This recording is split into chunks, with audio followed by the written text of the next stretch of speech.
नमस्ते। क्या आपने कभी ऐसे स्टॉक के बारे में सोचा है जो रातों रात आपकी किस्मत पलट दे? जी हाँ, इसे ही कहते हैं मल्टी बैगर। तो चलिए आज इसी की खोज पर निकलते हैं और देखते हैं कि ये जबरदस्त रिटर्न वाला खजाना आखिर छिपा कहाँ है। तो सबसे पहले ये मल्टी बैगर होता क्या है? देखिए, बहुत सिंपल है। ये वो स्टॉक है जो आपके इन्वेस्टमेंट को डबल कर दे, मतलब 100% से भी ज्यादा का रिटर्न दे। और सोचिए, अगर कोई स्टॉक 10 गुना बढ़ जाए, उसे कहते हैं 10 बैगर। है ना कमाल की बात? पर असली सवाल तो ये है कि ये मिलते कहाँ हैं? क्या ये मार्केट के बड़े बड़े जायंट्स में छिपे हैं, या फिर हमें उन छोटे अनजाने अंडरडॉग्स को ढूंढना होगा जो कल के सुपरस्टार बन सकते हैं? चलिए इसी गुत्थी को सुलझाते हैं। तो चलिए सबसे पहले बात करते हैं जायंट्स की। देखते हैं कि मार्केट की ये बड़ी और जाने मानी कंपनियां आखिर क्यों बहुत से इन्वेस्टर्स के लिए वेल्थ बनाने का एक सेफ और भरोसेमंद जरिया हैं। और देखिए, एक रेडिट यूजर ने कितनी सही बात कही है कि कंपाउंडिंग की शक्ति मल्टी बैगर से ज्यादा फायदेमंद है। मतलब धीरे धीरे लेकिन लगातार मिलने वाला रिटर्न कई बार किसी एक रिस्की दांव से कहीं ज्यादा वेल्थ क्रिएट कर सकता है। अब सिर्फ बातों से काम नहीं चलेगा, सबूत भी तो चाहिए, है ना? तो ये देखिए, ये डेटा है मोतीलाल ओसवाल की फेमस वेल्थ क्रिएशन स्टडी से।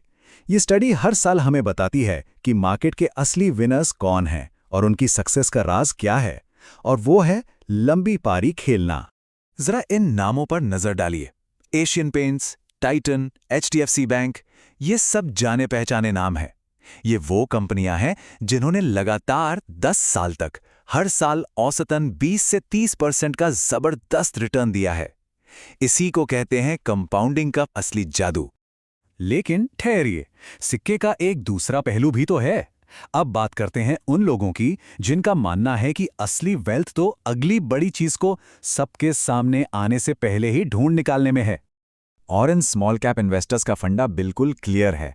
जैसा कि एक रेडिट यूजर ने लिखा, स्मॉल कैप्स रिस्की तो होते हैं, लेकिन अगर सही चुन लिया तो वो इतना रिटर्न दे सकते हैं जितना लार्ज कैप्स कभी नहीं दे पाएंगे। सीधा हिसाब है, high risk high reward.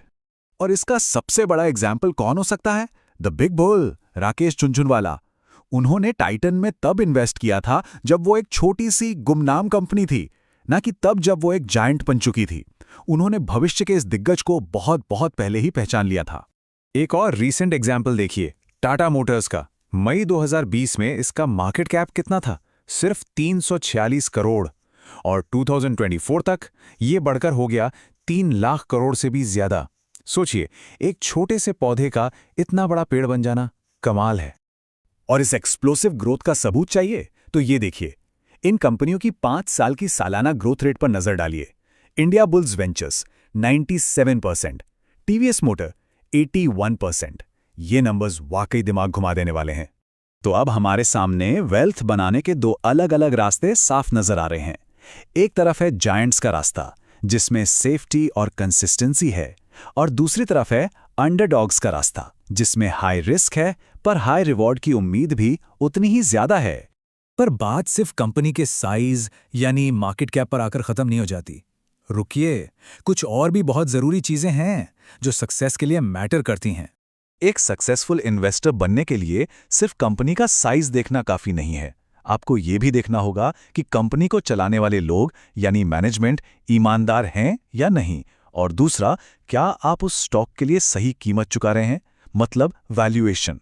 Wealth बनाने का एक और बड़ा सीक्रेट है बड़े इकोनॉमिक ट्रेंड्स को पकड़ना, जैसे एटम से बिट्स का शिफ्ट। मतलब दुनिया अब फिजिकल चीजों से डिजिटल की तरफ बढ़ रही है। जो इन्वेस्टर इस बड़े बदलाव को समझ गया, वो भविष्य के विनर्स को आसानी से पहचान सकता है। और एक और पावरफुल स्ट्रैटेजी है जिसे फोकस्ड इन्वेस्टिंग कहते हैं। इसका मतलब है 50 शेयरों में थोड़ा थोड़ा पैसा लगाने से बेहतर है कि आप अपनी रिसर्च पर भरोसा करके कुछ चुनिंदा कंपनियों में बड़ा दांव लगाएं। तो ये सब समझने के बाद घूम फिरकर वही सवाल आता है कि एक इन्वेस्टर के लिए कौन सा रास्ता सही है। चलिए इस पर बात करते हैं। दुनिया के सबसे बड़े इन्वेस्टर वॉरेन बफे की एक बात हमेशा याद रखनी चाहिए, प्राइस वो है जो आप देते हैं, वैल्यू वो है जो आपको मिलती है। मतलब आप कोई भी स्ट्रैटेजी अपनाएं, चाहे जायंट्स वाली या अंडरडॉग्स वाली, असली खेल हमेशा कंपनी की सही वैल्यू को समझने का ही है। तो वेल्थ बनाने का कोई एक सीधा साधा रास्ता नहीं है। यहाँ कई मोड़ हैं, कुछ सुरक्षित तो कुछ जोखिम भरे। आखिर में हर इन्वेस्टर को ये फैसला खुद करना होता है कि उनके लिए कौन सा रास्ता बेस्ट है।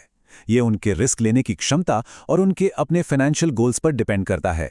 हमें उम्मीद है कि इस चर्चा से आपको अपना रास्ता चुनने में कुछ मदद जरूर मिली होगी। और हाँ, अगर आपको ये विश्लेषण पसंद आया तो इस वीडियो को लाइक और हमारे चैनल को सब्सक्राइब जरूर करें।